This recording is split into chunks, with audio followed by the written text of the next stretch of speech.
you go back to talking about, do the players recognise you? Well, yes, they do. There was like a rumour going around that you wanted to beat him up or something. From 5th place down to about 15th, there's 3 points in it. But yeah, I mean, is the beef over?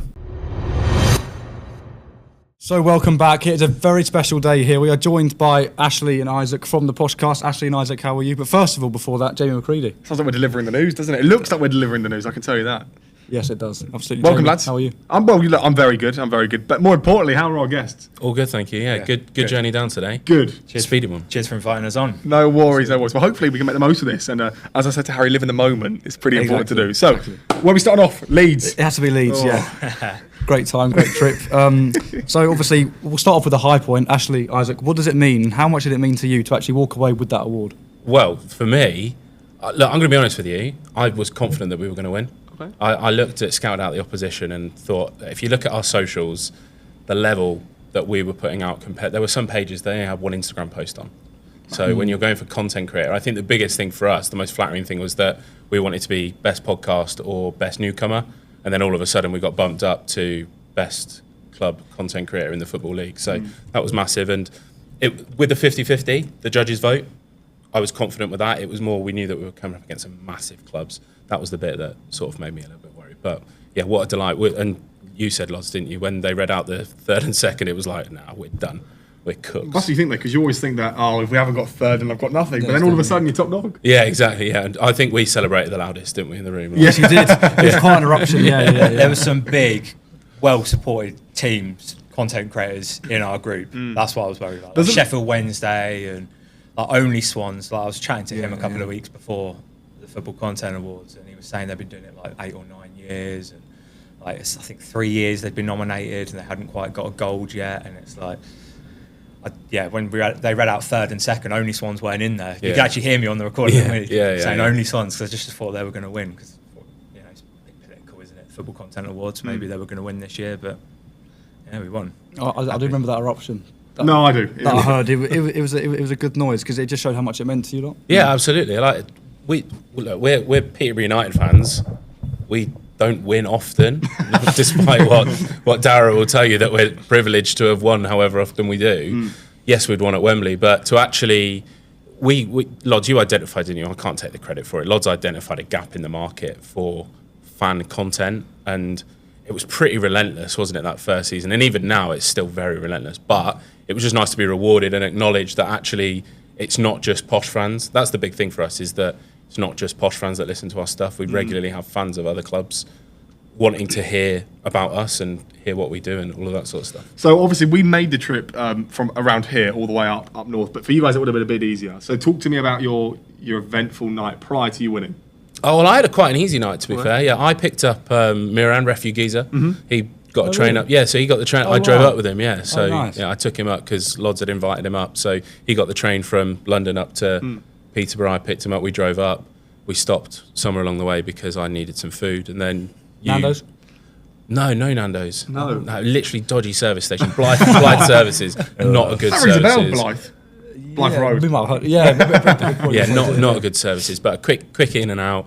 And then, got parked up right outside the front door. Nice. And then I was buzzing with that. You had a bit more I of had a to go joke, via Derby to pick Max up, and then via Sheffield to pick Charlie up. Personal Uber. And then into the Premier Inn where I met you guys. Yeah.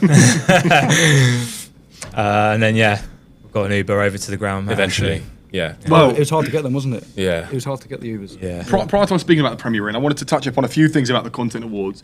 Where do we begin? Should we begin with the food, the atmosphere, who won? Why do you think they won? Should we begin with last year? Because we were talking about this before we started recording, weren't we? Myself and Ashley went with Cape United, who's a Peterborough United vlogger. He got nominated for an award. We actually really enjoyed it last year, didn't we? It was really at Spurs' new ground. You said you went as well, Jamie. I did. Good fun. Yeah, good fun. I would say the drinks were pretty much unlimited. I appreciate you guys are underage, so you might not have appreciated the amount of beer that was available to us. But yeah, the table was just, when you walked in, just full of beer, wasn't it? Do you know, I think the important thing was that last year it felt more of an occasion, because you go into that first room, didn't you? You had all of the drinks. There was the photographer doing the spinny photographer thing. And then it was like, the awards are on. everybody then goes up to the next level. This is the awards room. And we were pitch side, weren't we, at Spurs' stadium, which when they had the like heaters on, aren't they, to grow the grass. Like, I know that's a small thing, but you're pitch side at one of the, I would say it's the best stadium in the country, isn't it? 100%, 100%. And for me, it was obviously a bit imposing because I was going there by myself, a bit different to where we went this year. Yeah. And it was, I mean, the food, for example. Let's speak about the food. So we're all food lovers. I can probably say. Yes. And there was, I believe it was steak and it was like these bowls. And as you said, Lodz, it was a lot of go up and pick what you want. Yeah. Well, actually, straight away, when we got the invites to the one at Elland Road, I noticed it was a 2-course meal rather than a 3-course. So straight away, I was like, oh no. So the one at Tottenham Stadium, it was literally just help yourself, wasn't it? They were walking around with the starters whilst we were sort of mingling in the bar area. And people were just helping themselves. And then when they opened up the mains and desserts, it's like you could just queue up as many times as you want. So you literally got a table full of beer that they just kept stocking up. You've got a whole counter full of main courses and desserts that you could just help yourself to. Whereas, this year was just a bit underwhelming compared to that, the issue was that there wasn't those like tables that you could congregate around. Like last year, how many times they have those long oval tables similar to what we're on here. You could be stood as a 3 of you, but then all of a sudden you've got another group of 3 or a group of 7 that then naturally, because you're all stood at the same place, you're talking to. Whereas at Elland Road, it wasn't as much. Yeah, they had small circle A tables. lot more like formal or like attempting to be formal. Because I even felt as if, so just jumping ahead slightly, we'll speak about the food. Is we obviously met a lot of people prior to the first round of awards. And then obviously, it was dinner first. And then it was the first set of awards, and then right? dessert and then second. Yeah, and firstly, it started pretty late, the food. I mean, it was like, do you eat before, do you not eat before? Because obviously we all want the food. Yeah. And then I sort of thought to myself, it'd be nice to go back up and meet either Cal Dragon or Harry Scoff, whoever it might have been. And then it was just sort of everyone just stayed in their seats. There wasn't really a reason to go up and, like there was no guy with the photos, there was no... even just like a football like, table, whatever it was, exactly that. Just something to get a bit more of an atmosphere and like a reason to get out your seat. Yeah. No, I definitely felt exactly the same way. It was like you kind of had to force yourself to mingle, and then if the people you want to mingle with aren't mingling, then you can't exactly just go up to their table and force them for a chat, can you? Whereas, like Ashley said, the way that the room was laid out at Tottenham Stadium was that people were just constantly moving around. That's the thing. I don't think it helped that we had a few tables on the left side of the room, and then the other ones were literally on the other side of the right of the room. So you were literally miles away from people. Room. Like we had someone that was with us, he was miles away from us. So we had like the 4 of us together, and then just one miles away. So it's like we hardly saw him that evening because of it. So bizarre. Like to be honest, credit where it's due though. I think that the one thing that they did do well is that the organisation of the actual awards was a lot better. Last year, the guy reading out it. They obviously pre-recorded, didn't they, reading out who the nominations were? Yeah. That was a lot better, I think. But equally, when they were announcing the awards, for me, it would have been nice if the host were to have said, up the Poshcast of 1, and then as we were coming up and collecting our award, up the Poshcast are. Like the spiel that was on the website. I mean, tell everybody who up the Poshcast are. Yeah. I mean, even because the spiel was AI generated quite clearly. So of course. We knew someone, actually the man behind the camera, who said that he streamed on Twitch. And for example, he hadn't streamed on Twitch for a few years. Yeah. So even that just felt a bit more like, come on, you've done this thing. It's probably your second job in the year. You're going to generate quite a bit of money out of that. Just be a bit more like proactive and thank the people, because we all know that. I think maybe 4 or 5 years ago there was. How many people in the category? 5 or 8, I think the number was. That's the thing, because content's just grown so much over the last 10 years. It's like there's just more and more categories, isn't there? More and more people nominated. Like even this year compared to last year, there was just so many more people nominated. I mean, it sounds like we're going to have a big tantrum and a big moan. Obviously, you guys did win. But obviously, the negativity obviously gets a lot of excitement as well, doesn't it? So can you speak to me about the food? I'm just trying to get the food up here. I'm trying to get the menu up, but I can't seem to find it. I'm just going to cut straight to dessert. I don't actually remember what the main was. Yeah. I don't. The main was all right, wasn't it? The main was chicken, potato, and peas. It was quite bland, but it was not. All right. I actually think the vegetables was the nicest bit of the meal because you probably was. To be fair, I don't disagree. The chicken was quite dry, and you got 1 spud, and that was it. It was like a few more spuds would have been nice. Right? Yeah, that's true. Yeah. So I can't remember what the starter was though. But there wasn't because no. Oh no, there wasn't. Yeah, of course, 2-course meal. Yeah, that was literally it. And even so for someone like that, wasn't it your dad or something who wanted to go when you came in for your complimentary drink? And he wanted something That was else. it. So they had either champagne or orange juice, and my mum actually wanted champagne and orange together. Oh, right. Yeah. But she couldn't have it. But it's like, well, actually, you've got a carton of orange and the champagne. You could just put it together, couldn't you? But I mean, I think they could have maybe done that. But then again, if you do that for one, you've got to do it for everybody. Yeah. But then again, when you paid your ticket, you should be able to get sort of that sort of. It's not level cheap, of hospitality. is it? No, Exactly. Well, in the grand you scheme spent of things. £150 Yeah. alone, and then we, for example, we would have spent. Well, our parents would have spent £300 for me personally, but then obviously to get up there, train, that's £100. Yeah. Hotel, more than £100. It just felt a bit like, and also going back to what you said. Now, I don't think this is a bitter thing because I think we would have had something to say after. I wasn't too disappointed about. I thought I'd lose anyway. Yeah. In all fairness, you know what I mean. Well, you've still won. Yeah, we'll get in there. Yeah, you got to get yourself nominated. Well, Martin Tyler wouldn't go there for the sake of it. No, exactly. Do you know Yeah, what I mean? But I felt that. I forgot where I was going with this actually. Was it dessert? No, well, look. I'll just cut to the chase. At the Baby Bell dessert, it came out, and I said to Zayd, I was like, "This is not real." I was like, "Are they trying to be inspired by Baby Bell?" And then you obviously had the Baby Bell icing on it, and I was like, "Oh my word!" Someone's had to make that, and I feel very bad for the one who did. Yeah, and what was underneath it, like a digestive biscuit? It Yeah. literally Yeah, was. very Like, it just stale. looked like a Baby Bell on a digestive biscuit that'd been out of the cupboard for 3 days. And the menu when it came out, it looked like there was loads. Because the Yeah, way that they it did did, it, and it yeah. looked like, you said it was like cheesecake or something, or something. They described the cheesecake, and I think they had Biscoff crumb. So Yes. That's it, yeah. that led yeah, me to think there would be a Biscoff crumb, Biscoff cheesecake or the Baby Bell, but no, it was that tiny bit of biscuit base was the Biscoff crumb. So I remember your half of the table got the desserts first, and Oh, that was so anything. by the time I'd got my fork towards my dessert, all I heard was someone shout opposite the table, "Don't eat the red bits." And I'm looking down, and obviously it's a completely surrounded Baby Bell, isn't it? The whole thing's red. So I'm like, so what are you telling me? Don't eat this, basically. And yeah, I cut into it, and it just started seeping out with all that cream cheese, and I'm like, yeah, this probably isn't actually that appealing, is it? When you think about it. Actually, it made me feel really unwell. The whole way home, I felt like I could be sick at any given moment. I'm like so certain that the ice cream was vegan or something, and you didn't think it was, but I looked at it and it was meant to be ice cream, but it wasn't melting. ice cream. It wasn't ice It wasn't cream. melting. Yeah. What was It that? must have been a cream. I think it was like a right. clotted cream, perhaps, Yeah, maybe something like that. Yeah. I think the problem was it clearly wasn't straight out of the fridge, so it was then warm. That was another. It'd So be you think that they made it and then left it on the side? Naturally, they've got to get stuff out and Yeah. prepare it, don't they? And if they've done that, the minute that the last main course has hit the table, it's then sat there waiting, isn't it? And then they brought. I'm pretty sure we were one of the first, weren't we, that got our desserts. But going back out. to what you said though, it was all. I mean, the awards in itself I thought were quite rushed in terms of they could have made. I mean, the person who hosted it was getting quite a lot of money. They could have gone the extra mile and just said Zay Glove or whoever it was. But going back to what you said is the food came out incredibly slowly. Yeah. Yeah, what a moan that is. I mean, life sucks, doesn't it? I don't know, it was just a bit weird because obviously like it had the event start time, didn't it? Yeah. And then everyone was seated and getting ready. And then she come on the stage and she said, "Oh, like the event's not starting yet. You're going to get your food first." And it was like, "Oh, okay." Yeah. But like obviously if that was Tottenham, for example, it would have just been open and you could help yourself. Yeah, Event starts now. Just make sure you've eaten before then, kind of thing. Do you know what? I've just remembered the other. Like there was free gifts for every person on the table. Yeah, when there we went to was. the first Was Yes. there? So Yeah, actually, yeah. in fairness, there were sponsors, weren't they? So they Yeah. sponsored the event, but as part of the sponsorship, they'd put it was a shirt, wasn't it? Match from attacks.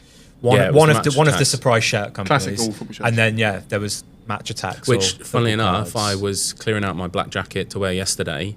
I found found them in my pocket Yeah, still, nice. along with hundreds of FC stickers. Yeah. Oh wow. I've not got them on me now, unfortunately. We should have brought some of those to put in the background. Yeah, should have. I was thinking you should have bought the trophy itself to hang out. Yeah, no, I was going to ask, but it's too precious. Yeah, can't, no, I can trust, imagine. can't trust it. Someone yeah. broke their. Oh my word! It was the refugees, wasn't it? We were in the hotel, and someone from the BBC came in. Yeah. And they broke their. That was it. Yeah. Yeah, I remember thing. that. Yeah. And she didn't really care. Do you No, remember she seemed the very unfazed by BBC? it. They announced the winner, didn't Yeah. they? And they didn't go up. Do you remember? Yeah. Yeah, she came to the hotel. She was like, she didn't want to get pelters. That's probably, why. yeah. For She said, wasting I taxpayers' didn't money. know it was Like, really easy to go up. That's why. Yeah. Well, I mean, some people don't pay their TV license. I've been hearing, which is bang out of order. I think. Okay, moving swiftly on. In terms of the Premier Inn in itself, I think that was a very enjoyable experience. Who would have thought it would last for hours? I know, and it's funny actually. A funny anecdote on that is that think half an hour after we arrived, I bumped into Lodz in the foyer, going up the stairs.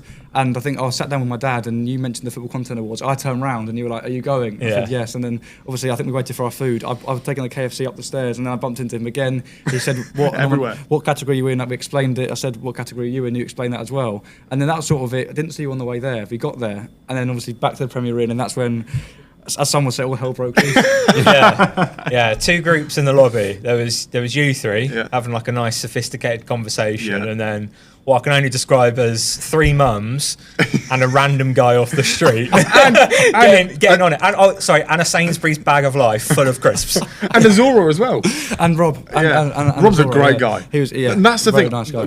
Yes, of course. We could moan for as long as we wanted to about the awards in itself, but I was followed by Soccer Donna, who were like a big German women's page. Like you guys, obviously, were great just to connect with it. And this wouldn't have happened if it wasn't for that. That's the best bit of the night, I think. I think the bigger thing is, see, if we could see, which we never would, who we beat to the final.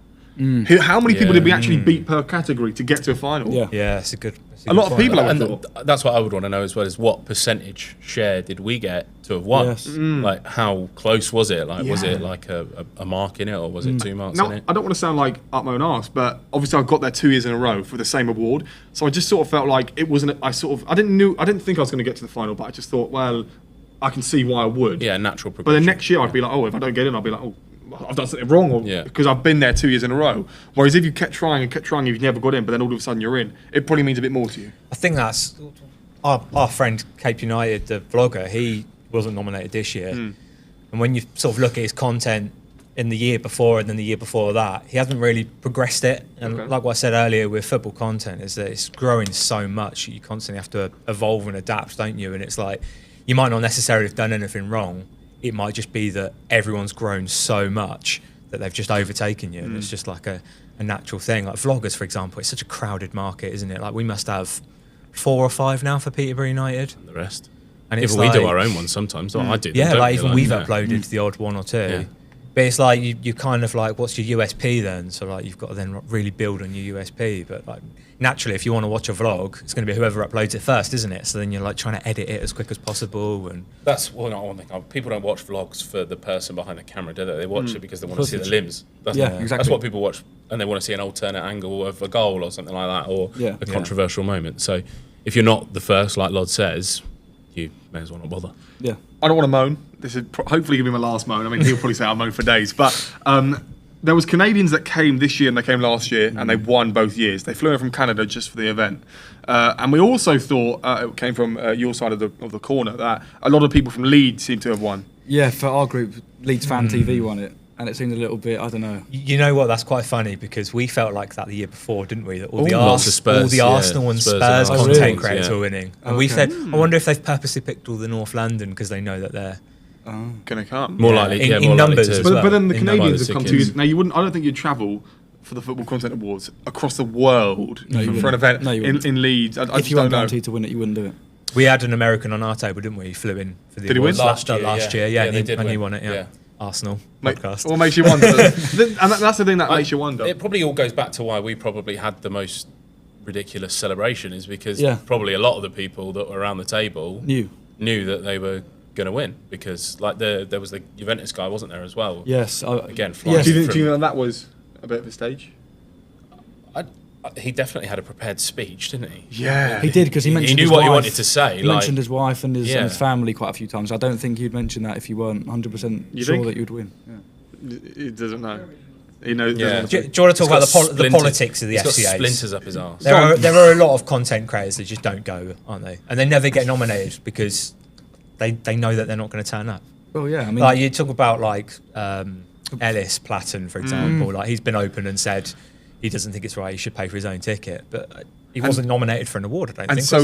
And so did is it Adam Pearson, the Newcastle fan? Possibly, yeah. Yes, he was there last year, wasn't he? And Billy Wingrove, he used to go. Yeah. Like, yes, he did. Robbie, Flair TV. And it makes you, I mean, obviously, I think Robbie maybe came third or something, but it does make you wonder, like, people are coming, and And then it makes me think that maybe because I've come 2 years in a row, next year might be the lucky year because I've come 2 years, but then who knows? Well, that's the same thing with Harry Scarf. Obviously, this is his third year in a row, and he won it, so third time lucky, perhaps, maybe. Yeah. But it's same with Fabrizio as well. Like, he had a prepared call, didn't he? Saying, I'm sorry I couldn't make it. Yeah. Him and Gary Neville both won the same awards the year before. I know. Exactly. But like everyone in that category, I'm gonna turn up. No, exactly. No, but do you think, that's a bit of a weird question, do you think that the Fabrizio voice message, the video message, was it a cameo, or have they got, or have the Football Content Awards got links to Fabrizio himself? I don't know, that's a good question. Someone did jokingly say it was a cameo on our There is the guy that runs it though. He does have a bit of money behind him, doesn't he? Like, he's not got a small business, so he's going to have the contacts, isn't he? And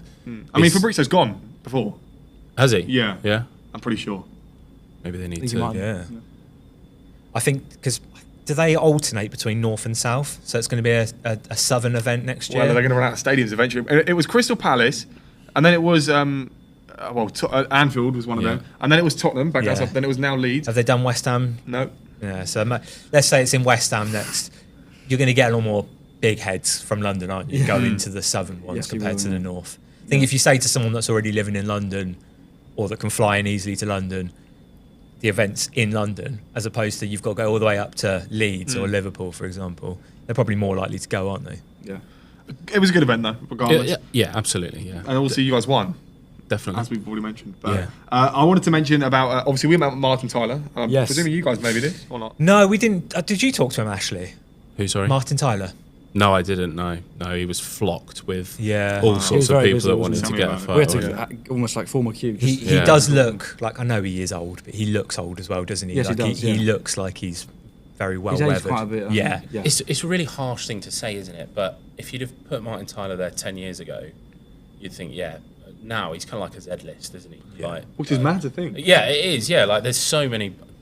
I would say that Martin Tyler fell off in his commentary the last I 2-3 years, agree. didn't he? And And it was almost painful to listen to sometimes. Exactly that. I think it was almost best he just sort of admitted that he was losing it and to stop it instead of try to go on for 2-3 more years, and it would just be really, as you say, painful to watch. Look, he was a lovely guy. You could see that he was very welcoming of everybody. Like, he was never going to turn away a photo or anything like that, which is what you want. Like, you always think, like, when they get that celeb in, like, what are they going to be like? But who would you have said was the most famous person in the room? Because I've asked a few people, and they're torn between Martin Tyler, legendary commentator of Sky Sports, famous for the Aguero moment, and Cal the Dragon. Yeah. That's the thing. Who is just literally a TikToker, isn't he? That in my eyes, it is on Martin Tyler, 100%. Yeah. But I think there are others who would say Cal the Dragon because he's obviously, like, nowadays he's known, isn't he, for everything he does. But Martin Tyler. The United Strand, though, apparently he turned down an interview. Yes, he did.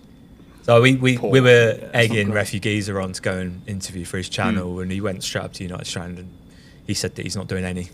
Basically, once he's done one, he's going to have to do them all. That's a so fair point. he just took a stand. Basically, I'm not. It's not a fair point. I don't think it's fair. I disagree with it massively as well. Yeah, what would you do? Yeah, no, I think the way that this works is that let's use subscribers as the thing. Is that if you've got 100 subscribers, or you've had 10 subscribers at one point. So if the person with 10 subscribers comes to you and says, "Can you come on my channel?" you should say yes, because at one point in your life you were the 10. Then when you're the 1,000, and somebody that's got 100 subscribers wants you to go on their channel, you do it, and you should always give back to. Yeah, you should. Not like in a big-headed way, but when you get to 1,500, like we are now, like if somebody came and said, "Oh, do you want to come and do an interview on our channel?" Of course, yeah, why not? And also, it's a nice thing to do. You're giving up. Like this is what going to take probably 2 hours that we're going to be sat here talking, maybe potentially. What's 2 hours of my time to help you guys and learn about myself as well? Like not just to benefit you, but to benefit me as well. Like we are in a little studio here, aren't we? With all of the sorts of set. We've got 3 cameras pointing at us, lights, cameras, action, all of that sort of stuff. So like it's a good experience for everyone, isn't it? To know that for us as a podcast, maybe we'd like to do this one day. And obviously there's, in every industry and podcast specifically, is people are sometimes going to want money to come on, and this sort of glides away from the point, but also backing perhaps what the United Strand is probably wanting could be money. And we've obviously contacted footballers, and they have responded saying, "I charge," which is fine. I got contacted the other day. Now, mate, what do you make of this? I got contacted the other day by an ex-footballer who played for Ipswich, I believe it was, saying, "I've been looking to go on podcasts. Would you have me on?" And obviously, yeah, sure. And then he messages me on my number and goes, "Oh, I charge, by the way." What do you make about that? So he's offered his services first. Yeah, and then yeah. He's an ex-footballer? Yeah. You're not going to name him, obviously. How long has he been not playing for? 30 years. Yeah. 20 years. So what I would say to that is he's probably not got any money and he's still trying to live off of being an ex-footballer, which it's hard to imagine now because footballers earn so much money. Yeah. 30 years ago, they weren't earning a great deal. If you've spent it all, if you've not saved well, if you've not invested, and you still want to live off being an ex-footballer, you're basically relying on podcast appearances. So him promoting himself on your pod is probably basically him saying you need to pay me for a job because I've run out of money. That's the way I'd see it. No, I agree. Well, you're not going to ask for money. I really doubt if you're minted and you're willing to do something. Exactly. But I feel as if we had a footballer who was in the National League now, but he wanted to come on, and it was maybe like £90 or something. And it just makes you think, again, going back to what you said, it's not your time. All right, it's valuable, but I'm sorry. But his time's worth more than £90, isn't it? Yeah. Like you giving him, that's a token gesture, I would say. Yeah. Like, I've got a glass of water, that's enough for me. And the experience, isn't it? That's the problem that you've got is that when you've got creators, they know the struggle, let's say, whereas when you've got professional footballers, they've only ever had it one way. So it's a really and they're also, what are you going to get from them as well? Like you wouldn't want to, 90 quid, are you going to get the content that you want out of it? You don't know until you've done it, do you? Yeah. So the thing is as well, if you're promoting yourself and you're not getting the big jobs, let's say Under the Kosh, for example, let's say that Under the Kosh don't want to interview them, but they come on like your show, you interview them, they've got great stories, they're really engaging, YouTube video blows up because he's such a good guest. Under the Kosh might go, oh, actually, we might get him on, and then he can charge them, the ones that are actually earning money. Like, it's the ones that are full time. That. I think that's the big difference, isn't it? Like, you lads are just in college, aren't you? You're like, you're not earning money from doing this, are you? It's not like you have an income that you can invest into guests. If we were earning money now, then obviously I think then we could maybe sort of compromise a certain of course. amount, couldn't we? Yeah. But because we're doing this off our own back, then we haven't got the money to offer. That's sort of what we're going through at the moment, isn't it? We've just started earning money. It's not a great deal. Like, we can't pay ourselves, but like, can we invest it to improve our product? That's basically where we're at the moment. Everyone isn't starts somewhere, don't they? So. Yeah. And also, it's fun. I've always done it as I got paid for a short time to do this, but not this personally, but my own podcast. And it's just fun to sort of know the people and link your connections and things like that. And I suppose for Peterborough, it's so specific at the fact that you're probably. Have you ever been noticed at games? Oh. This guy, I would say he's probably the most famous Posh fan at the moment. Really? That isn't famous for something else. Oh. If that makes sense. Like, we've got like Adrian Durham, who's on the radio, for example. Yeah. I'm not talking about myself here. Lodz can talk about me. No, go on, say it. He's just, I mean, like you've met him today. Like, he's just like a big presence, isn't he? He's quite well spoken. He's loud. You can recognise. You can see one picture of him and you'll recognise him. I wear shorts all year round. That's basically what Lodz is trying to say. Yeah. So when it's Baltic at Swindon, like it was last Tuesday, there's always that one idiot wearing shorts. That's basically. Any reason as to why? I just don't like wearing trousers. Okay, that's fair enough. I've got tattoos on my legs as well, so I like to get them out. I love any excuse to wear shorts, I'm on that. Yeah. What is funny though, our personalities are similar in some ways, but like complete opposite in others. And I don't really like the fame or anything like that. So it's not fame. It's not fame. It's not just fame, being recognised. No, I'm 6'4", I'm built like a brick shit house, aren't I? Yeah. Like, people are going to spot me.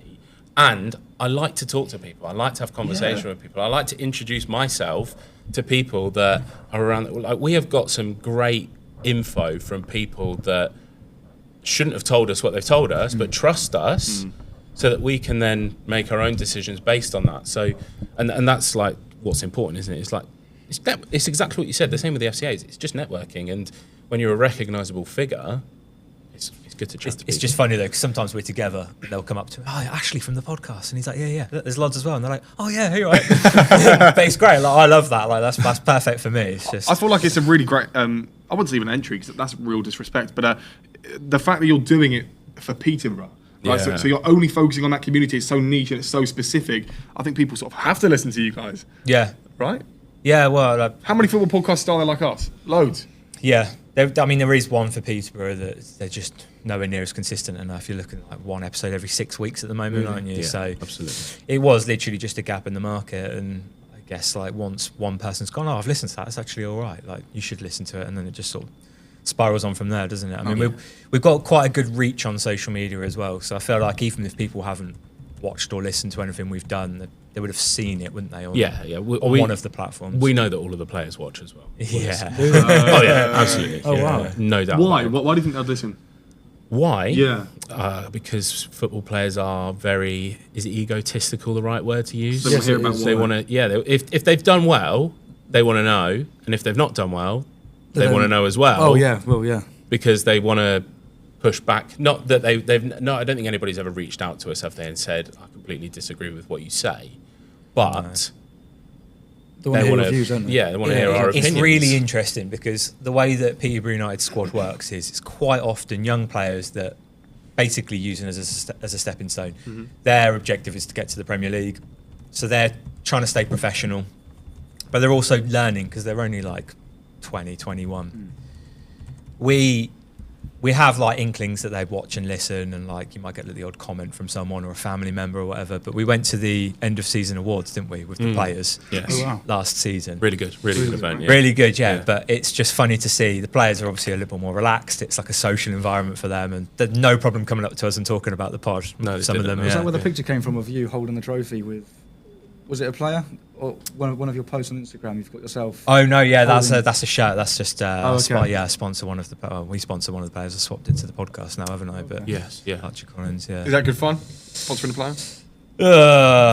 It's yes is the answer. Yeah. He's good. You get good value for money. Do you? No, not even that. I'm a firm believer, and I'll let Lodz talk afterwards as well. Is that if you've got money to contribute to your club, you should, because it helps better the club. So that's my even if you get nothing in return. But how do you put a monetary value like on a player sponsorship? You don't. Like, how do we know that we're getting our return from sponsoring Archie Collins? No, we get 4 tickets a season, is it? Yeah, it's 4 men's tickets, both the kits signed. They're supposed to be match worn, but they wash them first for some reason. You get an invite to all the sponsor events, which they put on like 3 or 4. Some of them are really, really good, aren't they? Like they'll have like guest speakers, and like McAntony, when he flies over to England, he'll often do one. They're good fun. And then like the actual event where they hand the shirt over is always good as well, isn't it? Because like I said, it's the end of the season, so everything's a bit more relaxed. You can sort of like chat to the players a bit more. Might not be this season. But well, yeah, it depends if we get relegated or not, I suppose. Well, in terms of what did you get out of the sponsorship, you mentioned that, and did you have a personal relationship with the player or not? You have a better relationship, don't you? Yeah, so you get, they call it like an invite to an event, basically. You get them for an hour, you just pitch to the commercial team, can I have him for this? And then they come down. So I had them last year, we made the Virtue final, so I had Archie Collins down, basically giving out sticker orders through FC Stickers. Oh. So people could come and collect their orders, and he would hand it over to them. So, yeah, I mean, we get to have a chat with them. Like, it's nice, and they do it for a living, don't they? It's like it's part of their job. It's part and parcel. They might not want to be there, but they make the best out of it. As long as you've not got. Speaking of the stickers business, obviously Ashley is maybe the more famous one out of the two. But you have got the stickers, which is quite something that we thought is really, really cool. So talk to us about that. Well, it's similar to the podcast, really. There's a bit of a gap in the market. You see these football stickers about everywhere, don't you? And like a couple of years ago, there probably wasn't as many. But it's quite a big trend in Europe, and I thought, well, it's only a matter of time before it comes over to England and sort of blows up.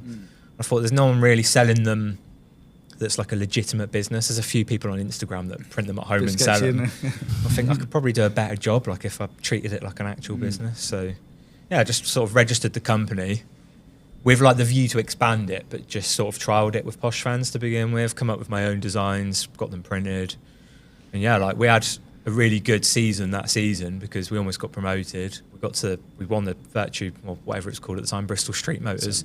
What a cut. At Wembley, yeah. So like it was like selling quite a lot of them, like thousands in a month. So I thought, God, if I could do this with every team in the country, like I could retire. How long does it take to make a design? So the design is just literally, at the moment, my own creativity in front of a computer. So it could take 2 minutes, it could take 2 hours. I don't print them myself, I get a supplier to do it. You've got a proper warehouse? Yeah, so actually, funny you say that, Ashley owns the warehouse. Well, I say he owns it, he's the manager of the warehouse. Yeah. Nice. Okay. So all of the stock that I've got currently, I've moved over to him. His team pick it and ship it out for me. Talk to me about stickers. They give me nightmares. Yeah. We had to count every single one, and I think we got to about 500,000, didn't we? Yeah. But I mean, hand count. No. Yeah. Oh, really? Because they don't go through counting machines, do they? No. So I was a lone ranger for the first 2 years, basically just doing everything myself. I had someone that was helping promote it on social media, but in terms of like the whole operation, creating the design, ordering the design, getting it, storing it, putting it away, updating the website, all of these things, it was all me. So when it got to a certain point, it was like, okay, I need to actually get some help now. Yeah. So I was pestering Lodz for 18 months. Yeah. I do fulfillment at work, so it was like, this is perfect because he can free up his time and do what he needs to do, and I can pick his orders for him, and I regret it every single day. Yeah, so I hadn't counted the stickers beforehand. I had a rough idea of how many there were, but I didn't have an exact amount, and he was like adamant he was going to count them all. I think we're up to about 500,000 now, aren't we? Yeah, around definitely. 500,000 stickers. You said the stickers are quite cheap as well. Yeah, I mean, you can. We have like multi-buy offers, so if you buy 1,000 of them, I think they're like 8p a sticker, which is, I suppose, quite cheap. If you buy them by themselves, 50p.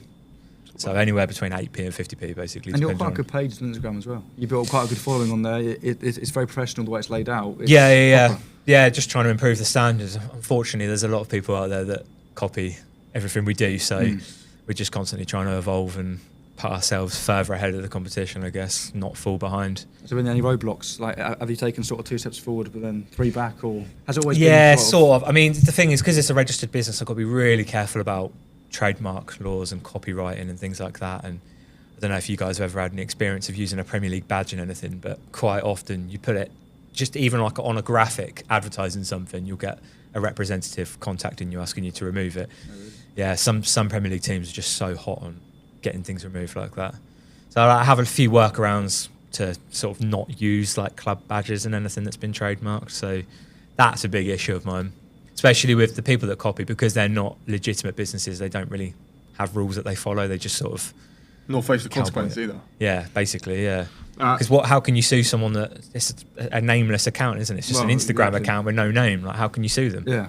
No address, no phone number. And no email as well. You can send them an Instagram message, and then what happens? Like, they just ignore it, and then where'd you go from there? You can't send anything else, can you? Can people make their own stickers? Not yet, but within the next month they will be able to. We can make some stickers for us. We can. Yeah. We definitely will. I mean, I get emails like asking to make them, and I do sometimes, but it's like the amount of time it takes. I have a full-time job as well, so trying to balance both of those and the podcast is quite difficult at times. What would we do with 1,000 stickers? 1,000 stickers? I don't know. It's a good Your question, college would isn't be it? plastered. Our college would be plastered, 100%. The toilets everywhere. How would you have this? Okay, I'm going to make our design. I'm going to say it to you. Yeah. You know, like you have it's like, sort of like a flag. Yeah. So you have 4 things to choose from. My face, your face. Okay. And then what? England in one corner, maybe? England in one corner? No, you could do the England as the cross. Yeah. And then what? Well, you'd have to have your own 2 clubs, wouldn't you? No, you'd put your own logo on there. Our own logo. And then we just sign it top and bottom. then 2 signatures, maybe. Oh. Yeah. What about your logo in the middle, faces at the top, signatures below? Yeah, that's not a bad idea. Yeah. There you go. When are we going to get them done? Okay. Yeah, I'll get them done. I'll send them to you. Okay, thank you. Let's speak about, it's hard to be different, and this is going to mention about YouTube as well. YouTube's hard to be good at. And things like sites like TikTok and X I find are very good to bring people in. So, no? Disagree on TikTok. TikTok's hard. TikTok's hard, but at least it's getting out. Yeah. For example, YouTube is so hot. Like, you could put out a video with the best thumbnail ever and it can only get like 10 views. If you're lucky, for me. Do you know what I mean? I'll tell you our relationship with YouTube. When we first started, I think we were planning on just being a podcast, weren't we? Yeah. We were more focused on audio quality, getting out on the audio platforms, which we nailed pretty early on, I'd say. Yeah, I think there so. weren't really we all had issues. mics relatively quickly on. And the analytics that we had wasn't the greatest. You could see how many times the episode had been downloaded, but not necessarily who's listened, what times, that sort of thing. And then within the first few weeks, we sort of had the conversation, should we just upload it to YouTube anyway? We record on StreamYard, so it's just our faces on a webcam. We did it. It was getting like a couple of 100 views, wasn't it? And then, happened. Yeah, we'll give you credit for this because we had one good episode, didn't we? But then you went and knuckled down and found out how to push episodes out on YouTube. It's the only way to do it. Just go and sit and watch YouTube videos and learn. There's one guy, I think he's called Dan the Creator. I just watched pretty much every single one of his videos and learn, you have to do this, you have to do that. If you do this, yes, you may still get a video that flops, but if you can say that you've done everything that you possibly can, then at least you know that it's not your content. In the right direction as well, aren't you? If you're doing everything you can, then eventually it will click into place. Yeah, right? Descriptions, titles, tags. The thumbnail actually really isn't that, like all of our thumbnails are the same, but it's then again about building a brand, actually. So people probably do recognise our thumbnail on their home screen. One of the lads that you speak to, he said he can't believe that I don't use my subscription feed on YouTube. If it's not on my homepage, I'm not watching it because I'm not going to scroll through my subscriptions. But how many people are like me? Probably, I'm 31. I'm probably the same. They get it, put it on their TV, don't they? When they get home, and if it's there, then they'll watch it. If they don't, then how important are tags, by the way? That's something I've always wanted to ask. It's the age-old question. Yeah, exactly. I don't know. Say no. I don't know. You've got no way of proving it. Yeah, absolutely no way of proving it. You could upload the same video, one with tags, one without. Probably still won't even learn because it just depends on so many things. I do them because why wouldn't you? If it's there, and this is one of the things that Dan, the creator, said, is that if it's there, YouTube wants you to use it. Yeah. Okay. If they weren't important, they wouldn't have the option. They wouldn't let you put tags in. If you want like a hint as well, just use ChatGPT. What to come up with tags? Yeah. That's all we do. We download the transcript. When I edit, the first thing I do is download the transcript, put it in a document. And if we're both at the same episode, I'll edit the episode whilst you're basically doing all the stuff in the background on YouTube. And pretty much. And you just ask ChatGPT, here's the transcript, give me some tags, and then just copy and paste something. Yeah, it's simple as that. It's also quite hard to be different. So there's a podcast here actually who is they're twins, and they get guests on. But the idea is, so if you're the guest, you'll bring food for us to try. We'll rate it. Okay. I like that idea. Yeah, I like food. Yeah. Yeah, but it's also good to be different as well, right? So for you as a podcast, for us as a podcast, what is so important? What's your niche? I mean, when we first started out, the one thing that I said, if you're going to compare us to the podcast that already existed, and they'd been doing it for 5 years, and at one point they were like quite well known. They've probably fallen off a little bit in the last couple of years. My issue with them was that they didn't really go to games. Ashley and Del, who was part of the group when we first started, they go to every single game, no matter what. Tuesday night, Wales, up north, they're at every single game. And it was kind of like, I guess that's our niche, that you know that somebody from our group will be at every single game, no matter what. And we've not, since we've started, we've not broken that. We've been at every single game, haven't we? At least one of us. Wrong. Is there one? Yeah. Apart from the FCAs, yeah. Sorry, apart from the FCAs, all of us are at the. But we did watch the full 90 the next day. Yeah, we did. Yeah. I want to know about so your group of people who don't know, how big is it, and what differentiates all of you? Are you all on camera? Well, there's 6 of us now. There were 7 when we started, but I suppose you'd count the other 3 as well. Yeah, we have people that help us, like for free. Yeah. What? So editing like bits of it. Lodz does all the edits. Oh, you do? Yeah, I'd say I'm probably more focused on editing. You mainly do the YouTube and all the social media stuff. We both do each other's jobs if needed, can't we? But we have one guy that does all the graphics for us. He's very, very good. I would recommend him, but he'd charge you. So we are massively in debt to him. Yeah. If he ever said, "Here's a bill," you'd be talking 6 figures, I think, for the work that he's doing. Yeah, probably. Wow. Yeah. How much do they charge per thumbnail, like in the market? Got no idea because we've never paid for anything. I've recommended Caden's thumbnail guys. 15, 20 quid probably. I think he normally charges like £5, £6, £7. Yeah. But he's like very quick. He does a lot. He's more like quantity.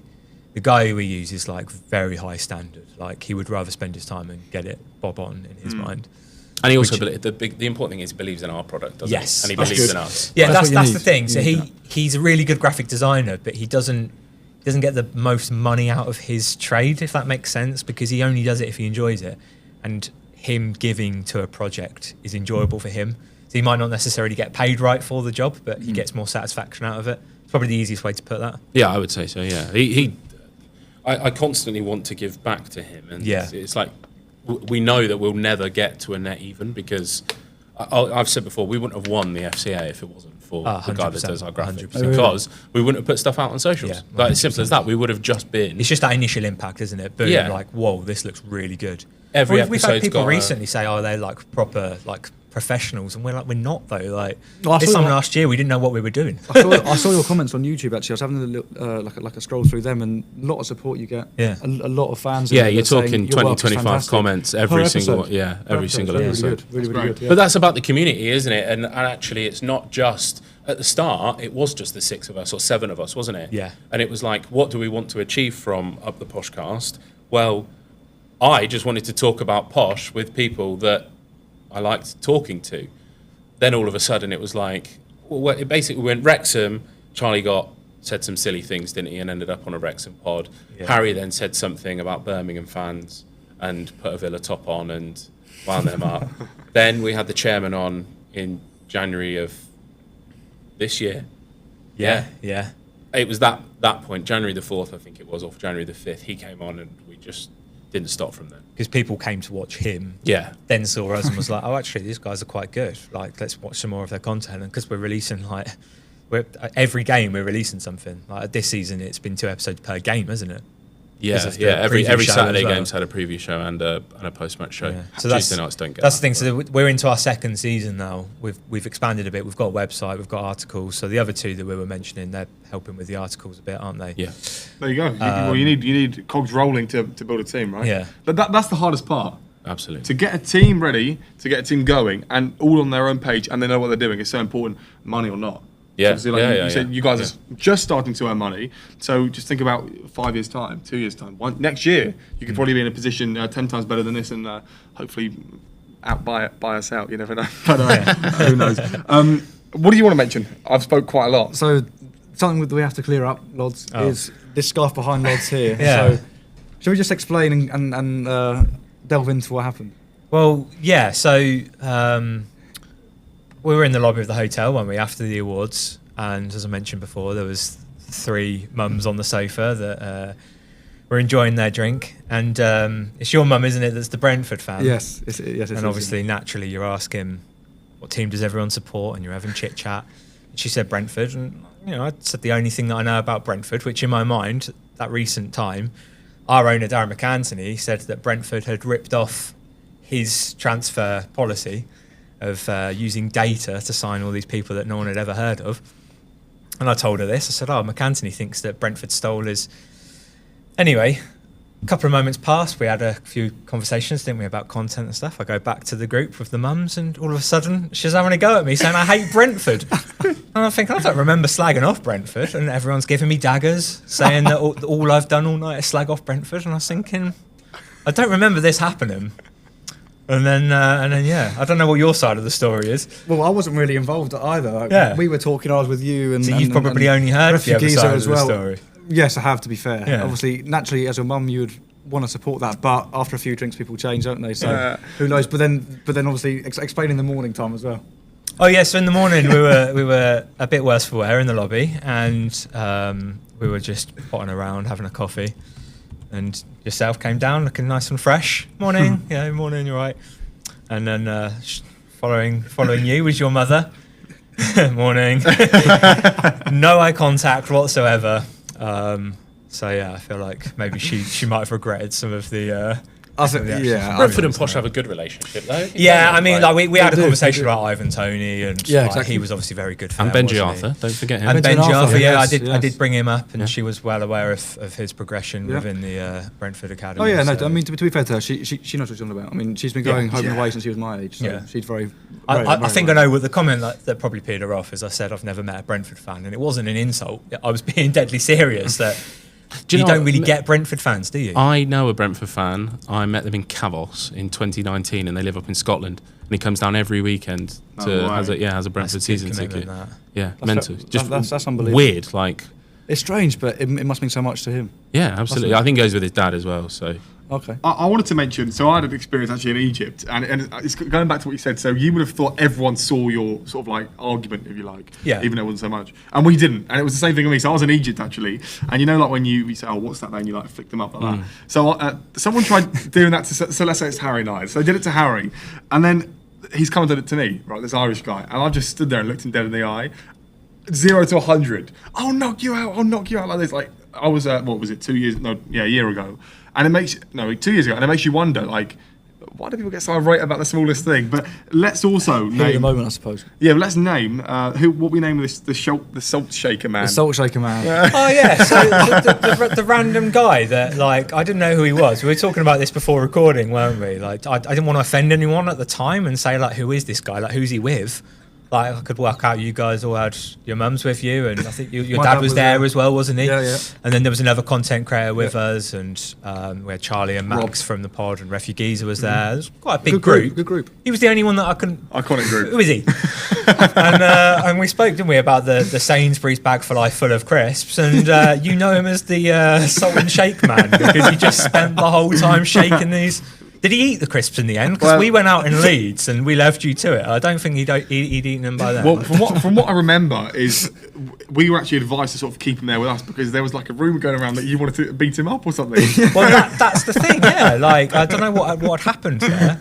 A Refu Geezer said to me when we were in the taxi going to Leeds, he said, he had a word with me and said that you need to sober up about me. I was like, I'm not even drunk. Like, I honestly couldn't believe it. And this guy was shaking the salt packet all night.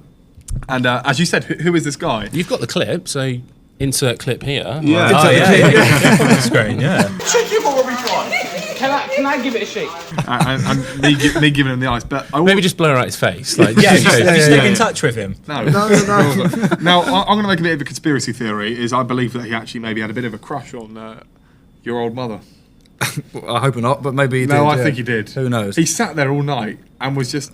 He was edging closer like very this. near, yeah. And it wasn't great for me to see. I wasn't a fan of that because my dad was there. And obviously, Maybe he didn't know that my dad was there, but I think... Well, Chris was pretty invested in the Ashes, in all fairness. He was invested in the Ashes, yeah. At 2:30 in the morning, listening to the Ashes. But I just think as time went on, earlier and earlier into the morning, things just, maybe boiled over a tad. But yeah, I mean, is the beef over? Yeah, I mean, there was no beef anyway. I didn't really think anything of it until I'd come back over. You didn't tell me this. I didn't get this on a debrief, did I? What happened after I left? Daggers from everyone. I think basically, whilst we were in conversation away from that group, they were probably just making up all these stories that I'd gone in and slagged them all off. I don't know. Makes sense. All over a football club and 11 men kicking in the air inflated. Tell me about it. Yeah. So let's speak about your own podcast just a tiny bit more. So in terms of your podcast, what is your views or what's your ambitions? Oh, blimey. It's a tough one, isn't it? We just want to grow it, see how far we can go. We need Posh to get promoted, don't we? Yeah, I think if we were going to make anything serious of it, Posh needs to get promoted. Yeah. But I think the long-term plan is the brand will always exist. It might evolve, it might adapt, people might leave, people might join. But Up the Poshcast will always exist as like a fan channel. Yeah, it's more like a hub, isn't it? It's not a podcast. It's more of like a hub. Do we want to be affiliated with a club? And I think we very quickly realised that wasn't going to be us because you're tongue-tied. Yeah. The minute that you are an official podcast of a football club, you are going to have your views muted as such. And that we've said some harsh things about the club and the players. Like you go back to talking about, do the players recognise you? Well, yes, they do because they stand there warming up and they eyeball you, knowing that you've said something about them. Yeah. How does that make you feel? Like I don't care. No, that's fair enough. I love it. I'll be honest with you. I actually love it. I love that there's people that are earning probably 5, 6 times, 7 times what I earn, and they're bothered by me. Yeah. Do you know what I mean? And no one's messing you with you anyway. It's just I'm a lover, not a fighter. I've never thrown a punch in my life, but they're not. They wouldn't do it, but it's nice. Like I think that it's good that people and footballers can recognise you because despite me being 31. These lads are still my idols. I still want them to do well. They play for my football club. And that was one of the things we discussed on Sunday, wasn't it? Is that we don't think that at the moment they understand what it means to play for Peterborough United. And John said it, there's literally tens of thousands of people that would do anything to wear that shirt on a Saturday at 3 o'clock, on a Tuesday at 8 o'clock. And we don't think that the players care enough. But maybe one day it will get through to them that actually... Well, you'd hope so, wouldn't you?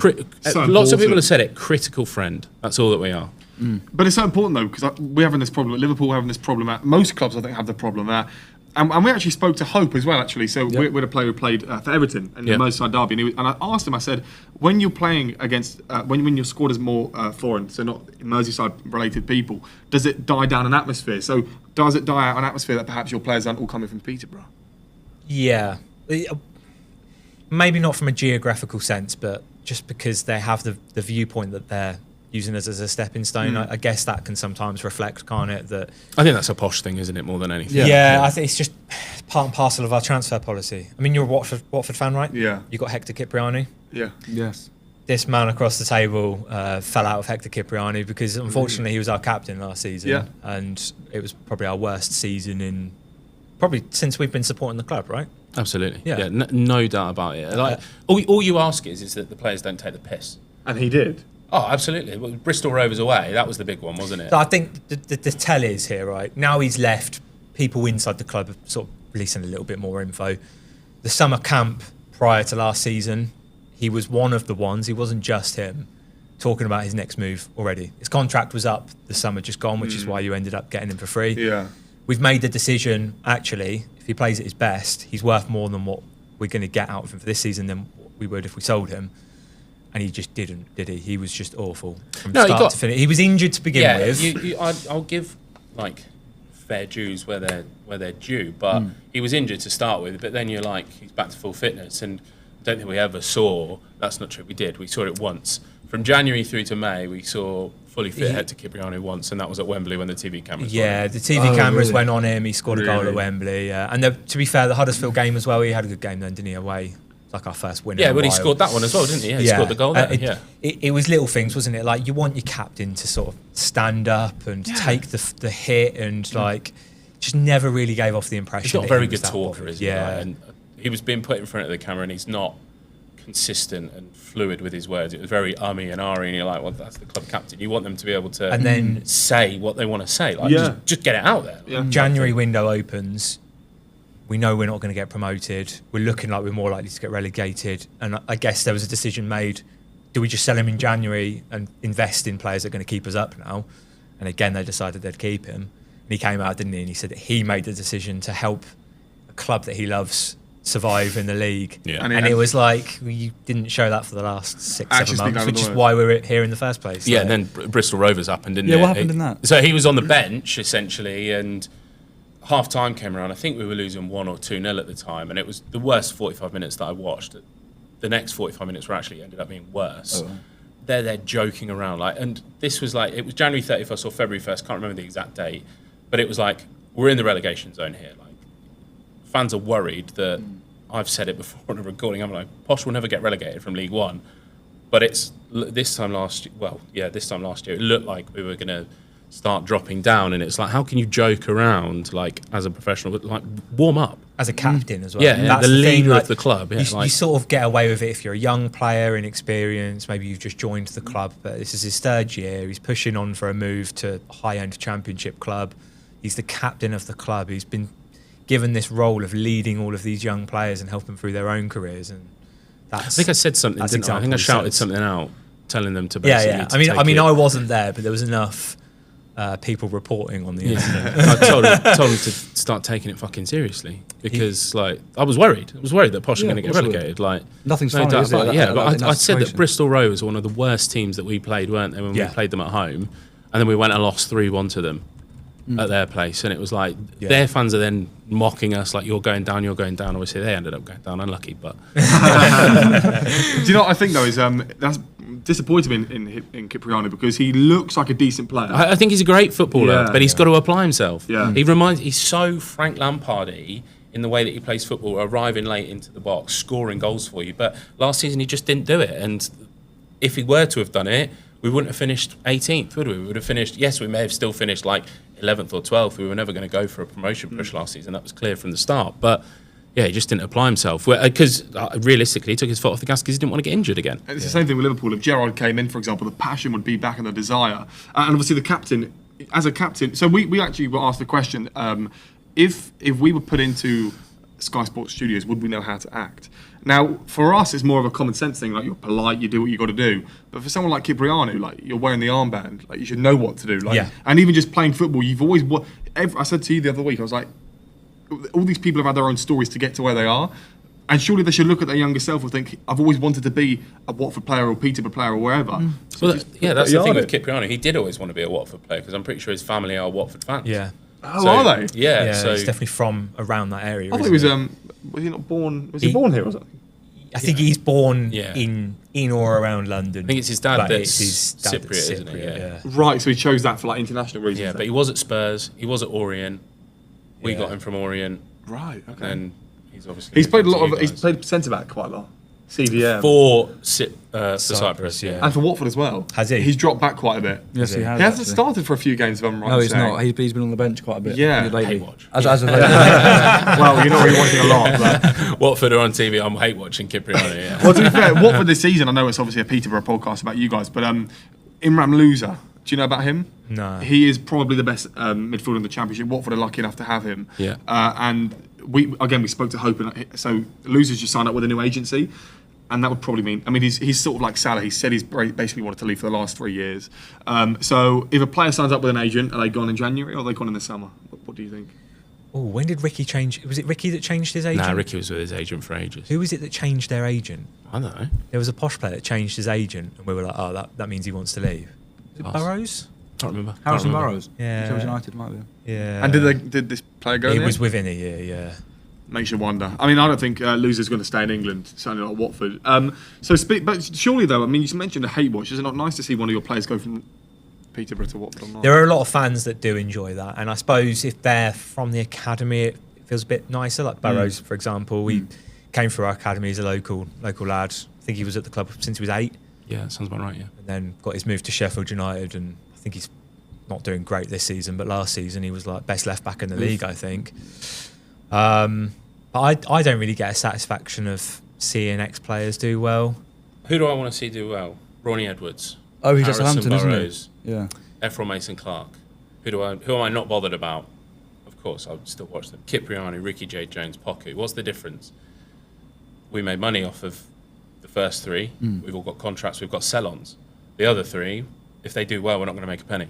Yeah. That's as simple as it gets to me. Like we've discussed our transfer policy or Brentford's transfer policy. The players that leave Posh that I want to do well are the ones that I know that we're going to make money on because I know that it helps contribute to a successful. I think as well is that for every one that we get that we develop and sell on to a Championship club, it's just another one onto the list that we can then go to a lower league player and say, look at all these players we've developed. So the shorter that list gets, say in the last 5 years we've had 3 players, it's not as appealing, is it? Whereas if you've got like 3 or 4 leaving every season to go higher up, then it's obviously quite handy for the cycle. Ivan Toney as well. Ivan Toney's another one. I would say I like seeing him do well because Ivan Toney. Well done him. Yeah. Ivan Toney's a stranger one because he's obviously gone very high up compared to the rest of them, isn't he? Yeah. Out of everyone that we've had, he's probably done the best. He's played for England. He went to the Euros or the World Cup. He was at. He was at the Euros. Euros, yeah. And obviously now he's earning millions of pounds in Saudi Arabia. But I do think that was a poor move from Tony. Oh yeah, of course. He fell out with Thomas Frank, and he wasn't. I think he was refusing to play like towards the end of the season. He will openly admit that he basically was going to do the same at Posh unless we sold him. Oh really? Yeah, I think he tried to get sold the season before, and they managed to convince him. No, have one more season. Trust me. Maybe it was Ivan Toney that changed his agent. Yeah, it could have been. Could have been. Yeah. Yeah. We do a thing where basically if a player says I've done my time now, I want to go. Oh, just give us another 6 months or another year, and then we'll sell you. And it's like a handshake kind of thing. And I think that's probably what got Cipriani's back up, wasn't it? That he wanted to go the summer before, we didn't let him, and then he basically spent the whole year telling everyone how much he was going to go and earn, didn't he? Yeah. Because you give a player that is on a free, they have the bargaining power, don't they? Because the club's not having to pay a penny for them, so they can demand an extra $5,000 a week, and demand a signing on fee and all of that sort of stuff. So. Put it this way with Cipriani, the summer before when he wanted to leave, the rumours to Watford was very strong. The January after, rumours weren't really that strong, and then obviously he signs for Watford basically as soon as the window opens. They're never going to admit it because it's illegal, but it's quite clear that he decided that move a year before and was just, like you say, bigger signing on fee, bigger wages. I'll just sit at Posh for an extra year and doss around. We decided to give him the captain's armband for it. I think that's fair enough though when you mentioned hate watching, because if he was messing about at Bristol Rovers away and he was more focused elsewhere, then I feel like you're well within your rights to have that view. That's all I ask, isn't it? Is that players give 100% when they're on the pitch for Posh, and I don't think he did that last year. But we've got one at the moment. So we had 3 last season that contracts were expiring, and you could say they had different levels of commitment throughout the season. I think Ricky was pretty much committed all season, wasn't he? I know what he did at the end wasn't great. We've only got one this season, Archie Collins, who normally is like the biggest professional at the club, fully committed. But even now, we've got I wouldn't question his professionalism. No, just the quality of what you're seeing on the pitch. Even if you don't mean to lower your commitment levels, subconsciously you're like, if my leg breaks, I won't have a job next season because no one's going to sign me in the summer. Yeah. So there is always going to be that nagging part of your brain. So is that why Cipriano was so against playing because he was scared to get injured? Possibly, yeah. We refused to play the last game of the season, didn't we? Yeah, there was 3 of them, like I say, and 2 of them refused to play the last few games of the season. So bang out of order. Yeah. It is. We were safe by then, weren't we? So it might have been a different conversation. It might have been a different conversation. But well, I suppose if you don't turn up to work, eventually you're going to get the sack. So. Yeah. Or maybe even get to fine. I mean, it depends because sport's a bit different, but some players like Kane, wasn't he fined when he didn't show up to Tottenham? I don't know if he was fined, but a few years back. It was during the summer. I think he was, yeah. Yeah, I think he was actually. So let's speak about this season then. What have you expected and what have you got? Oh, God. Well, you've got to go back to the start, haven't you? What did we actually predict was going to happen? And if we go back to our pre-season predictions, I thought we were going to finish 16th. The recruitment wasn't good enough. We basically kept a list of 21 players from last season in what was our worst ever season. Now, yes, a lot of those were under 18s or under 21s, but if they're on your retained list, surely you see them being a professional for your football club at some point. We were basically diabolical for the first month in August. We scrambled to sign. Darragh will tell you that they were all planned and we couldn't do it because clubs wouldn't release them. We signed 4 players on transfer deadline day.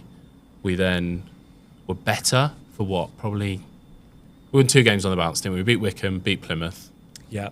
Now everyone beats Plymouth these days, though, right? Yeah. Well, Plymouth are 23rd. And actually, that game was awful, wasn't it? Like the Plymouth away game. It wasn't like we deserved to win. It was just there was probably 3 chances for each team, and we took the one. We missed the penalty that game as well, didn't we? Yeah, we did. Yeah, and Alex Bass made some unreal. Yeah, saves there was as well, one. right? There was an overhead kick, wasn't there, from that Talai? Yeah, and he's pulled a really great save out. And obviously, well, I just want to say, obviously, aside from Peterborough being in League One, what is the best EFL league, and for what reason? It's the Championship, isn't it? Yeah, it must be, right? It has to be the Championship. It'll always be the Championship. If you said to me, Posh are going to get promoted this year, I'd snap your hand off right now because you just look at the clubs that are in there, the stadiums that are in there, the money, the prize money that's on offer for getting promoted to the Premier League. I don't think I hate the Premier League, but if you asking me whether I'm going to watch the Premier League game at 12:30 on TNT on a Saturday morning or afternoon, or the Championship game or League One game at Saturday 12:30, I'm going to choose the EFL game. That's me more now as well. Yeah, I think that they have more. A lot of the Premier League teams, not that they don't take it seriously, but if you're a mid-table Prem team, you're happy with that, aren't you? Whereas if you're in the Championship, you want to be in the Prem, so every game is relentless, isn't it? And anybody can beat anybody. Across the 72, anybody can beat anyone within their respective divisions, which is what makes English football so much better. I think it's a better league than the Premier League, the Championship. Yeah, I do. Yeah, it's so more entertaining, and you've got obviously I think it's unbelievable. I think from 5th place down to about 15th, there's 3 points in it. Yeah, and also the fact that Saturday you're playing at Watford, the next week you'll be playing up north. Yeah, it's mad. You know what? I really want the Super League to happen. Because I think the rest of the Premier League will end up having that same feeling as the Championship. And I think it will essentially, if you imagine what the Championship is now and then just a random league in the middle of the EFL system, and that's what it will look like. But the highest ranked team would be like, I don't know, Brentford, like you say. If you include like maybe not the big Posh, 6, though, wouldn't there, for that? Because Posh would move up into the Championship. Yeah, exactly. Yeah. So what? The Championship will be England's top flight. Essentially, yeah, but you'd get the influx of like 12 teams that are currently in the Premier League. But I think the money would eventually go lower, which will be a better product for everyone. The players might not be as good because they'll all be challenging to go and play in the Super League. That will still be their aim. But I think the competitiveness of what you were saying, what makes the Championship great, you'll get that in the highest division in England, which you don't currently get because it's just a big 6, isn't it? It's like whoever throws the most amount of money at the striker. Yeah, but they've tried to do that with the old Champions League format. Yeah. That's the Super League, basically. Don't you like the Champions League format? I like it. I hate it. Oh, I love it. I think it's great. Really? Yeah, I think it's really good. Yeah. But it ruins it because if you've got PSG away, then you have the chance to play them at home. But now that can't happen unless you randomly draw them in the later rounds. Yeah, but for the smaller sides, I think it's a lot better as well. Like so, for example, Skandia in the Conference League, they actually have a chance. Whereas I doubt they would have had a chance with.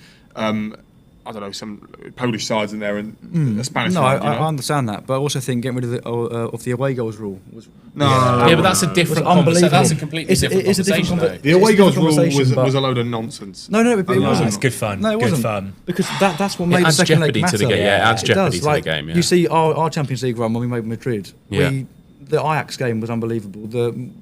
We lost to Man City on the night, but we won because we went for one away goals. Yeah. Now that just doesn't happen anymore. Like it ruined it. I agree. I would bring back the away goals rule, but it was brought in because travelling away used to be difficult, didn't it? Yeah, but it's not.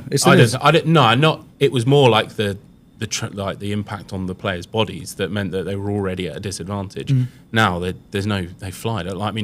Man City fly from Manchester to Newcastle to play again, don't they? Let alone a European game. So I understand why they got rid of it, because there's not as much wear and tear on the players. But you used to go into those games knowing that you had a goal head start that was basically like 1.5 goals, wasn't it? And I was going to say, what is the value of an away goal? 1.1 is the easiest way to. Oh, really? Yeah, 1.1. So you just want to, if you get one away goal, I've just got to get 2 goals. Yeah, pretty much, yeah. Yes, because if you get one, then you're just level. You can't say they count double, because they don't. They don't. Yeah. But 1.1 is the best way that I've always said to understand it. Is there any... So, like the playoffs, I'm presuming they scrapped the away goals rule as well? I don't know if there ever was an away goals rule. No, there wasn't. Oh, there wasn't? No, so it's just extra time and penalties, So this season, where are you expected to finish? Expecting to finish, probably... It's really hard to say, because we've just got a new manager in. He will probably say that he hasn't got his own squad. Our squad at the moment is 31 players. A lot of them were signed literally at the end of the summer window. So expecting to finish probably just outside the relegation zone. I still don't think we're going to go down. I'd love for us to finish mid-table, just so we can say we've progressed on last season. But at the moment, it's looking pretty bleak, isn't it? It's a massive month for Peterborough United. Reading tonight. Well, that's the thing. Reading are only, they're 6 points ahead of you. But if you were to win, that closes the gap to 3. Yeah. If Reading win, it's 9. That cap's getting heavy. Important. Yeah. That's what we've just been through the last few weeks, isn't it? Like, the new manager came in, we won the first 3 games, was it, in the league? 2 games in the league? 2. Yeah, we've only won 4 games. 2 of them were in the cup. Yeah. So we won the first 2 league games, we climbed up a little bit, and then all of a sudden that gap between like the teams in mid-table, you're like, actually, if we win all our games in December, we'll be ahead of them or equal to them. We've lost every game since, haven't we? Yeah. And now it's like the gap's just getting bigger and bigger. The issue again. is that, depending on how the results go tonight, you talk about the gap, there's literally Exeter that are on 17 points, right? And then it's up to 22.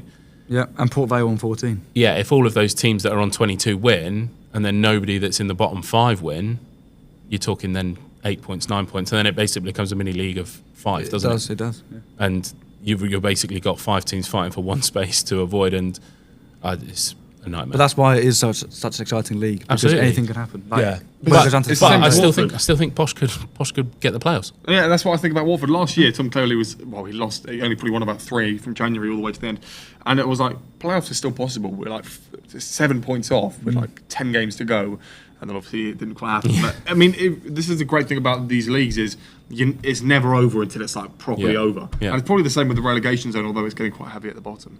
Plymouth are going to go down. I think that's the one good thing about, and I would say as a fan, is you never want, and this is where I think we've been very fortunate as Posh fans for 20 years, is that it's very rare that you ever go into the last game of the season as a Posh fan with it meaning nothing, or let's say the last 5 games of the season. Like, you've seen teams get relegated with like 10 games to go. Like, what's the point in turning up for the last 10 games? Like, you've literally got nothing to play for. Yes, Birmingham got promoted and won the league at our place, didn't they? Or they won it in April, so they basically have 5 or 6 games. But that's slightly different, isn't it? Is that if you're asking me right now, what do I want from the season? I'll take 20th, and I will take 20th with a 91st minute winner against Doncaster in the final game of the season. Because it would just be bedlam, wouldn't it? Like, it would. Those are the emotions that you want as a football fan. The jeopardy, I don't want to be safe with 3 games to go. We watched it last season, didn't we? We were rubbish for the last 3 games of the season. Yeah. The players basically down tools. Yeah. But I would take 20th at the moment because... Yeah. I mean, like you say, we've had so many good seasons, haven't we? So many good moments. There was a few seasons ago, we were in League One. We'd just been relegated from the Championship. We were going for promotion again. and we had a bit of a slow start. We weren't anywhere near as low as what we are now, but we decided to sack the manager in January, and then we went on this mad run, didn't we, under Darren Ferguson again, and managed to scrape the playoffs last game of the season. And Barnsley away, that's like one of the moments you're talking about, isn't it? Like last game of the season away at Barnsley, the only way we can make playoffs is if we win and Derby lose, and that happened, didn't it? Yeah. And it's like, great, Barnsley are a good side. They're also up within the playoffs. You're not expecting to go up there and win. You're not expecting Derby to go and lose because they're also going for the playoffs, and it still happened. And like, it's just moments like that, isn't it? Like anything can happen, like you say. I think. Do you remember what position we were in when we sacked Grant McCann? I don't think it was terrible, was it? It weren't. We were like up there, weren't we? It was like 8th or 9th, we got battered maybe. by Wycombe, didn't we? Lost 3-0. The gap was getting bigger, but we just went on this mad run. I think we won every game in March or something like that. That's what Fergie does. Yeah, Fergie wins in February and March. Yeah. We'll get him back this season. We'll rent him. Yeah. I wanted to ask, actually, I don't know how long we've got left, and it's completely up to you, but we were looking at your Instagram, actually. You did water polo, but I'm presuming that was on holiday. Yeah, of course. Yeah. So, no, I wanted to but I am really good. Yeah, I love water polo. Yeah, I am good. Yeah. So, in terms of, is it your second favourite sport? To play? To play? I don't know. I only play when I'm on holiday. So I wouldn't even say that. Like, I've never done the whole, like, in a deep pool. Like, you're talking, that's why it's easy. I'm 6'4". You can basically stand up and just usher people out of the way as you move forward. Love it. Sport. Do you know what? I love all sports. Okay. I don't think that there's a sport that I could say that I hate. Golf? I play golf. I played golf yesterday morning. Really? This guy's obsessed with golf, trust me. Are you a golf fan? No. Do you know what I've always said? Golf's one of those things, put Sky Sports on, I'll be playing Football Manager, it's just in the background. Yeah, but I won't look up once. I might look I up find to it be very aesthetic. boring, to be fair. But look, I mean, I think it is more fun to play it than watch it. Golf is better to play than watch. A lot of people might other than the get Ryder into Cup. it as well. The Ryder Cup's like of course, top 5 sporting events, I would say. But yeah, play golf. It's good fun. It gets you out, doesn't it? 4.5 hours. Have you ever played water polo? Again, on holiday, at the all-inclusive, yeah. To be honest, once with a school trip, like 20 years ago. That's a bit of a weird school trip, that. It was one of them. School trip, it is one of them like activity. You're away for 3 nights. You do all the activities, okay. climbing, abseiling, and water polo was one of them. I actually played back in the day, and I did a podcast about myself, but I wanted to mention actually, I played for a club, and I was told, because obviously I would have been probably about 8 or 9, playing with 16, 17-years. They said that and he was a Serbian Olympic champion. No, I promise you. Yeah, no, I know. It sounds like a bullshit. I swear to God. Jay from in between. And he said to me, he said, I carried it on, I'll be one of the best in the country, and I could probably go to the Olympics, because if you're one of the best, you'd go. But I just play on holiday now. My sister, she always like scratches me. Obviously, girls have nails, so she's just like always. But when you're playing on holiday, it's a bit different. But I want to win all the time. No, As you do. Yeah, English. You get the English versus the Russians. Crikey. Yeah. Yes. that was me. It gets a little bit wild. That was me in Turkey. Yeah. I remember. That's where I go on holiday. That's where that was. It's in Turkey. Yeah. So I was on the corner of the pool, and again, I probably would have been 11 or 12. No, probably 10 or 11. And I remember I was on the corner of the pool with these Russian guys, and I'm quite good at gripping onto the ball. If you're good, you probably would be. Yeah. And I'm just gripping on, and I've got these Russian guys, and they're dunking my head. And my mum's there like, "Are you allowed to be doing this?" But obviously, like, the game's the game. Yeah, well, the animators will always say non-contact, like no splashing, all of that stuff. You're sort of 3 minutes in, aren't you? You're struggling for breath under the water. But there's some people, I mean, might think we're ruining the fun by being Mr. Serious, but I hate the people who ruin it. Who ruin the good time. Oh, don't go near this boy.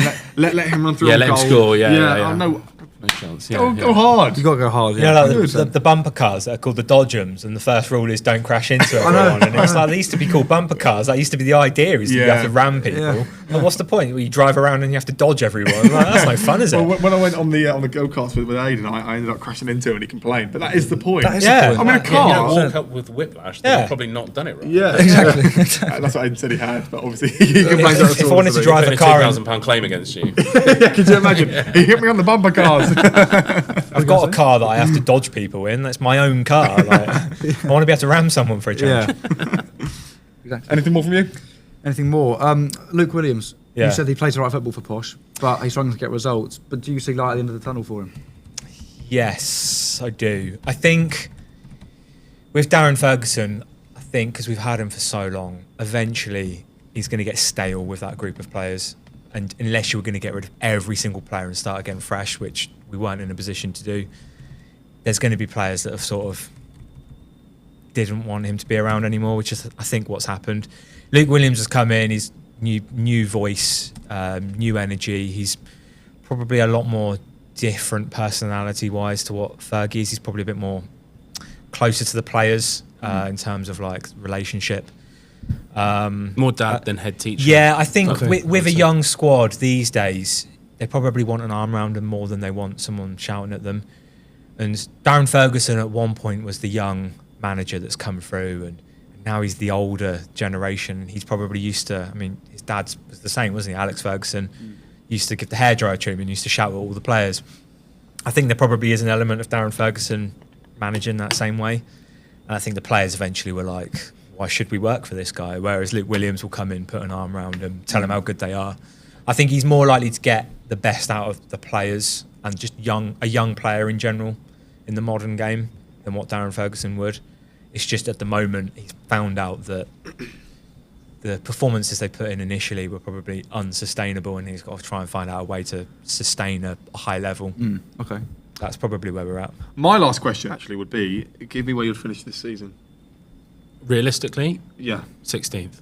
Okay. Yeah, I'm going to stick with my pre-season prediction. This isn't it's going to come across a bit badly. It's a bit of a crap thing to be wanting. I know you want first, right? But like expecting 16th. For me, I said to you a minute ago, I'll take 20th. Yeah, well, of course. Safety is fine. But imagine being that side like a Fulham, which is never winning anything, never being anywhere. And I suppose it's like Watford and Liverpool. At least there's a possibility that they can win or go up. Yeah. And I just feel like imagine supporting a good old Brentford side. Do you know what I mean? Like you're not anywhere. Let's finish. I think what Brentford's Luke a poor Williams choice. said to us when we were in we were in the sponsors lounge for a game.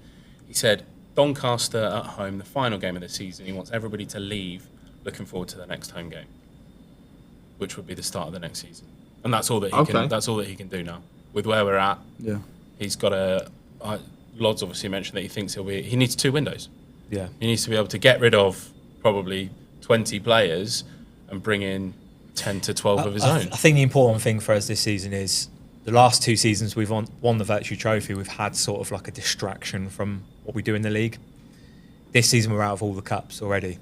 So the only thing we've got is the league. So he has to try and find those small wins, which could be, I don't know, beating your local rivals or winning a game 6-0 or playing some really good attacking football. They're the things he needs to go after, and that's what Ashley's saying. Like that Doncaster game, last game of the season, everyone needs to go, oh, God, I really enjoyed the way we've played the back end of this season. I can't wait for next season to start. That's basically his aim now. It doesn't matter if we're 20th or 8th. That's his aim, really. He wants the fans to go home and go, I want to come back next season. Can't wait. Yeah. Well, I've asked my last question, Harry Hennings. Well, I think I did as well by mentioning Luke Williams. Oh, did you? But it's been a long but very, very good talk. Yeah, good luck editing. Well, yeah. 1 hour 20 minutes. Handshake. Actually, no, that was it. I was thinking my last question. I knew it because I look at him. He's like a thinking machine. I was thinking of it. Yes. Who are your local rivals, if you have any?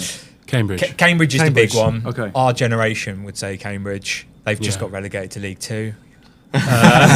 Northampton are the second biggest.